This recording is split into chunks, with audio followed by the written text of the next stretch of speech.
Hi guys, ඉතින් අද video එකේ මම කතා කරන්න හිතුවේ ඔයා ගොඩක් iPhone user කෙනෙක් නම් ඒ වගේම ඔයා iPhone වලට ගොඩක් ඉන්ටරෙස්ටිං වීඩියෝ බලන කෙනෙක් නම් ඔයා දැනනවත් දන්නවා මේ අවුරුද්දේ සැප්තැම්බර් වල iPhone 17 කියන ස්මාර්ට්ෆෝන් එක launch වෙන්න තියෙනවා. ඒ වගේම තමයි මේ iPhone ලා එයාලගේ අලුත්ම නිෂ්පාදනයක් තමයි මේ iPhone එයා කියන්නේ. ඉතින් මෙයාලා මේ iPhone 17 එකත් එක්ක මේ iPhone එයා එක නිෂ්පාදනය කරනවා. ඉතින් මේ iPhone එයා එකේ තියෙන විශේෂත්වය ගැන තමයි අද මේ වීඩියෝ එක කතා කරන්නේ. ඒ වගේම iPhone එයා එක වගේම මම මේ කරන්නේ iPhone එයා එකේ leaks වගේ යන්නේ. ඒ වගේම iPhone 17 Pro එකේ leaks වගේකුත් මම ඔයාලට වීඩියෝ එකේ ඉස්සරහදී අරන් එන්න හිතනවා.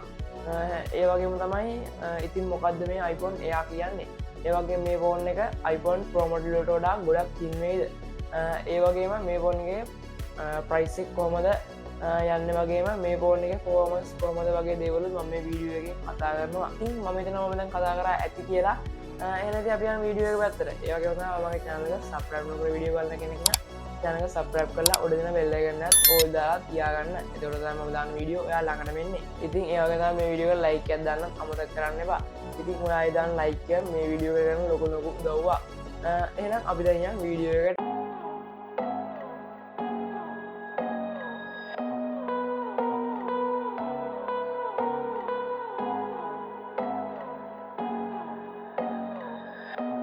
ඉතින් guys අපි මුලින්ම දැන් මේ iPhone එක display එක ගැන කතා කරලා ඉමු. ඉතින් මට කියන්න ලොකු දෙයක් ඔයාලත් එක්ක තියෙනවා මට මාරම happy එකක් තියෙන්නේ. මේ Apple ලා මේ iPhone 17 එයා එකට ලබා දීලා තියෙන්නේ 6.7 inches display එකක් වගේම 120 Hz refresh rate එකක්. ඉතින් මේ Apple ලා මේ 120 Hz refresh rate එක දුන්නෙක් ගැන මට මාරම සතුටුයි. මොකද එයාලා මේ වෙනකන් දීලා තින්නේ 90 Hz refresh rate එකක් හින්දා. ඉතින් අපිට දැන්නම් බජට් ෆෝන් එකක් ගැන කියද්දි Apple ලගේ මේ 17 එක නම් බජට් ෆෝන් එක රෙකමන්ඩ් කරන්න පුළුවන් ස්මාර්ට් ෆෝන් එකක්. මොකද මේකේ 120 Hz refresh rate එකක් තියෙන ඩිස්ප්ලේ එකක් බලා ගන්න පුළුවන් නිසා. ඉතින් Apple ලා තව දෙයක් අපිට කියනවා. ඉතින් එයාලගේ ඉස්සරහට එයාලගේ හැම ෆ්ලැග්ෂිප් ස්මාර්ට්ෆෝන් එකට මේ 120 Hz refresh rate එක ලබා දෙනවා කියලා. ඉතින් අපිට මේ 17 එකේ බලා ගන්න පුළුවන් වෙන්නේ iPhone 16 එකේ තිබ්බ ඩිස්ප්ලේ එකම තමයි. ඉතින් අපිට ඒකේ තියෙන bright ගතිය වගේම හොඳ quality display එකක් බලා ගන්න පුළුවන්. So guys ඉතින් අපි මේ ෆෝන් එකේ ඩිස්ප්ලේ එක ගැන කතා කරානේ. ඉතින් මට හම්බෙච්ච leaks වලට අනුව මේකේ තියෙන dynamic icon එක iPhone 16 එකට සමාන වෙන්නත් පුළුවන්. එහෙම නැත්නම් iPhone 16 එකේ තියෙන dynamic icon එකට වඩා පොඩි වෙන්නත් පුළුවන්. ඉතින් අපි ගොඩක් අය හිතුවේ මේ iPhone 16 එකේ තියෙන dynamic icon එක මේ ෆෝන් එකට වඩා තව චුට්ටක් පොඩි වෙයි කියලානේ. ඉතින් එහෙම කිසිම පොඩි වීමක් වුණේ නැහැ. ඒ වුණාට මට හිතෙනවා මේ iPhone 17 එයා එකේදී මේ iPhone 16 එකට වඩා මේකේ dynamic icon එක පොඩි වෙන්න තියෙන සම්භාවිතය වැඩි කියලා. මොකද මම දැක්ක ගොඩක් reviewers ලා කියලා තියෙනවා මේ dynamic icon එක මේ Apple ලා එන අවුරුද්දේ ඉඳලා ගොඩක් පුංචි කරනවා කියලා. ඉතින් මට නම් හිතෙන විදිහට මේ iPhone 16 එකේ size එක තමයි මේ iPhone 17 එකේ dynamic icon එකත් තියයි. ඊට පස්සේ එන අවුරුදු වල iPhone වල ඉඳලා dynamic icon එක පුංචි කරයි. ඉතින් guys අපි දැන් මේ phone එකේ ගොඩක් දේවල් ගැන කතා කරානේ. අපිට මේ phone එකේ කතා කරන්න තියෙන ලොකුම දේ තමයි මේ phone එකේ තියෙන කැමරා එක ගැන. ඉතින් අපිට මේ iPhone 17 එයා එකේදී selfie cam එක ගැන කතා කරනවා නම් අපිට ඉතින් iPhone 16 එකේ වගේ phone වලට අපිට 12 megapixel selfie cam එකක් ගන්න. ඒ වගේම තමයි ඉතින් මේ phone එකේ එන්නේ 12 megapixel selfie cam එකක්. ඒ කියන්නේ ඔයාලට දැන්නමත් තේරෙනවනේ මොකක්ද වෙනස කියලා. ඉතින් ඒ වගේ cam දෙකක බලවත් එක්කම මේ iPhone 17 එයා එකේදී මෙයාලා අපිට බලා ලබා දීලා තියෙන්නේ. ඉතින් 24 megapixel කියන්නේ සුපිරිම cam එකක්. මට හිතෙනවා මේ iPhone 16 එකේ වගේ දෙගුණයක් හොඳ pictures වලට capture කරගන්න පුළුවන් කියලා selfie cam එකේ. හරි guys ඉතින් අපි දැන් බලමු මේ iPhone එකේ back camera එක ගැන. ඉතින් අපිට මේ iPhone එකේ back camera එක ගැන කතා කරද්දී නම් ගොඩක් දේවල් කතා කරන්න තියෙනවා. මොකද මේ iPhone එකේදී back camera එකේ එයාලා camera island එක ගොඩක් විශාල කරලා තියෙනවා. ඒ කියන්නේ pixel එකේ කොපියක් වගේ තමයි එයාලා මේක නිෂ්පාදනය කරලා තියෙන්නේ. ඉතින් ගොඩක් pixel කට්ටිය නම් කියනවා මේ iPhone ලා මෙයාලගේ මේ pixel phone කොපි කරා කියලා. මම නම් හිතන්නේ නැහැ එහෙම දෙයක්. මොකද අපි මේකේ leaks ලඟ වෙද්දි බලමු මේම දෙයක් මෙයාලා කරලා තියෙනවද කියලා. මට දැන් ලැබෙන leaks වලට අනුව නම් මේකේ බැක් කැමරා එක තියෙන්නේ මේ විදිහට තමයි. ඒ වුණාට අපිට කිසිම සේත්ම කියන්න බෑ මේකේ කැම් එකේ පික්සල් කැම් එකේ කොපියක් කරලා කියලා. ඒ වගේම තමයි අපිට මේ ෆෝන් එකේ ඔප්ටිකල් zoom බලා ගන්න පුළුවන් වෙන්නේ නැහැ. ඒ වුණාට 2x zoom බලා ගන්න පුළුවන්.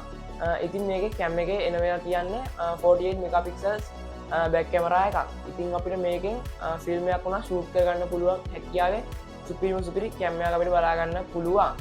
ඉතින් මේකේ 4K තමයි අපිට වීඩියෝ රෙකෝඩ් කරන්න පුළුවන්. ඉතින් අපි ඉස්සරහදී බලමු මේ ලීක්ස් ගොඩක් දුරට වෙනස් වෙන්න පුළුවන්. ඉතින් මේ ෆෝන් එක එන්න කියන්නේ සැප්තැම්බර් වලට ඔන්න මෙන්න තියලා මම ඔයාලට වීඩියෝ එකක් දාන්නම් ලීක්ස් ගැන කොහොමද කියලා.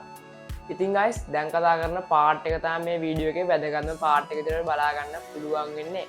අපිට මේ පාර්ට් එකෙන් මේ Apple ලගේ මේ iPhone 17 AI එකේ ස්ලිම් ගතිය බලා ගන්න පුළුවන්.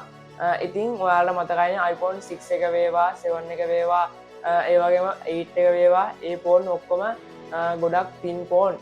ඒ වගේම තමයි මේ iPhone 6 එකටත් වඩා 20ක් අඩුවෙන් මේ iPhone 17 AI එක තින් කරනවා කියලා තමයි මේ iPhone ලා අපිට දැනට තියෙන ලීක්ස් වලින් නම් කියන්නේ. ඉතින් මේක තමයි දැනට iPhone ලගේ තිනස්ම iPhone එක විතර බලා ගන්න පුළුවන් වෙන්නේ. මොකද මේ ෆෝන් එක ගොඩක් පුංචි කරන නිසා. ඒකම තව දෙයක් තමයි මේ iPhone 17 AI එකේ ඉඳලා එන්නේ පරණ ඇලුමිනියම් ෆ්‍රේම් එකම තමයි. ඉතින් අපිට මේ ඇලුමිනියම් ෆ්‍රේම් එක තියෙද්දි මේ ෆෝන් වල වයර්ලස් චාර්ජින් බලා ගන්න පුළුවන් වෙයිද? ඔයාලා හිතන්නේ පුළුවන් වෙයිද? ඔව් අපිට මේ iPhone 17 AI එකේදී අනිවාර්යෙන් වයර්ලස් චාර්ජින් බලා ගන්න පුළුවන්.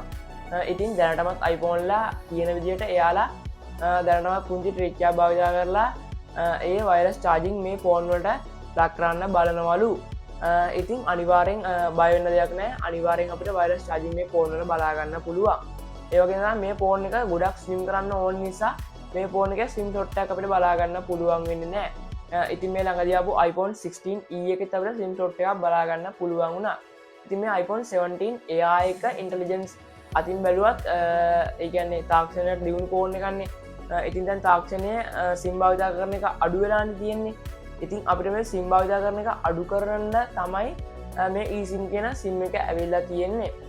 ඉතින් මේ iPhone 17 AI එකේ සපෝට් කරන්නේ eSIM විතරයි. ඉතින් මේකෙදී අපිට SIM slot එකක් බලා ගන්න පුළුවන් වෙන්නේ නැහැ. ඉතින් මේ eSIM එක සපෝට් කරන විදිහට හේතුව තමයි මේ ෆෝන් එක ගොඩක් ස්ලිම් කරන්න ඕන නිසා තමයි.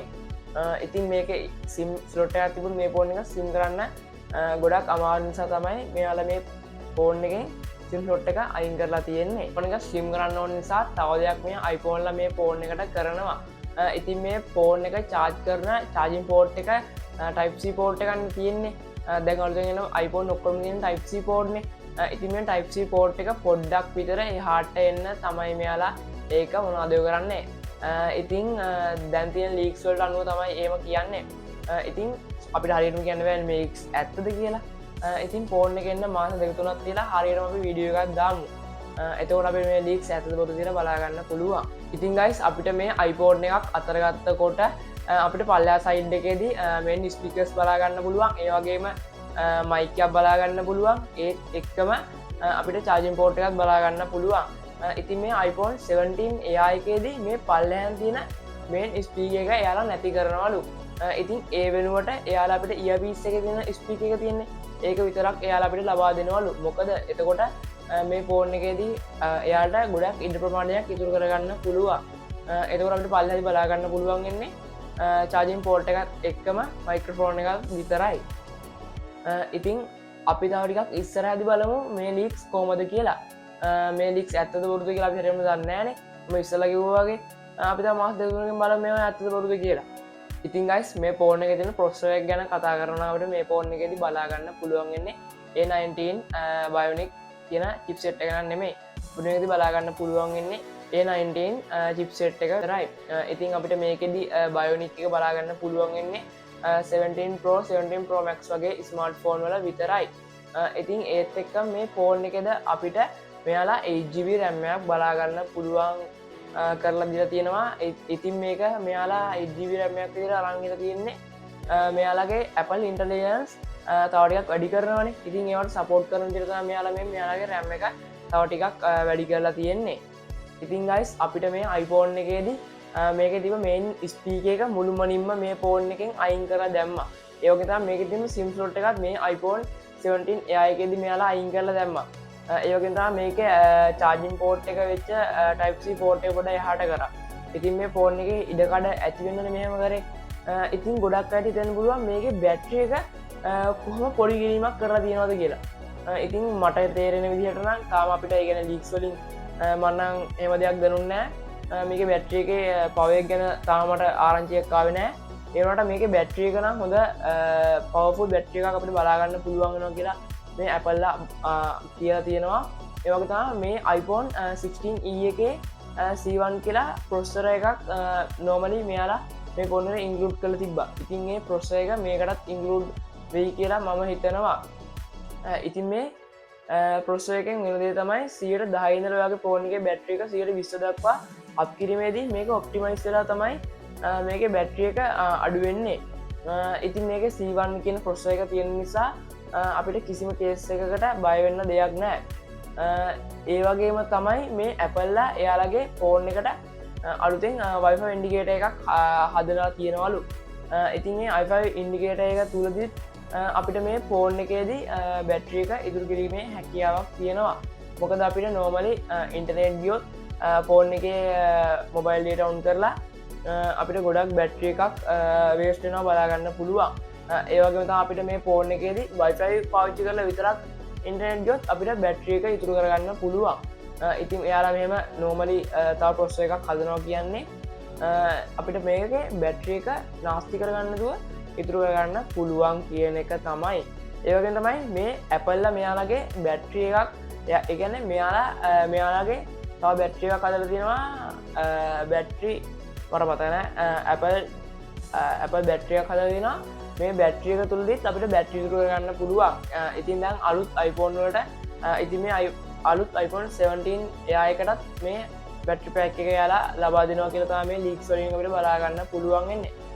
ඉතින් මට මේ ලීක්ස් වලින් හොයාගන්න පුළුවන් වුණේ මේ ටික විතරයි බැටරි එක ගැන නා. ඉතින් අපි ඉස්සරහට බලමු තව දේවල් හොයාගන්න පුළුවන් වුණොත් මම ඔයාලට ඉස්සරහදී වීඩියෝ එකක් අරන් එන්නම්.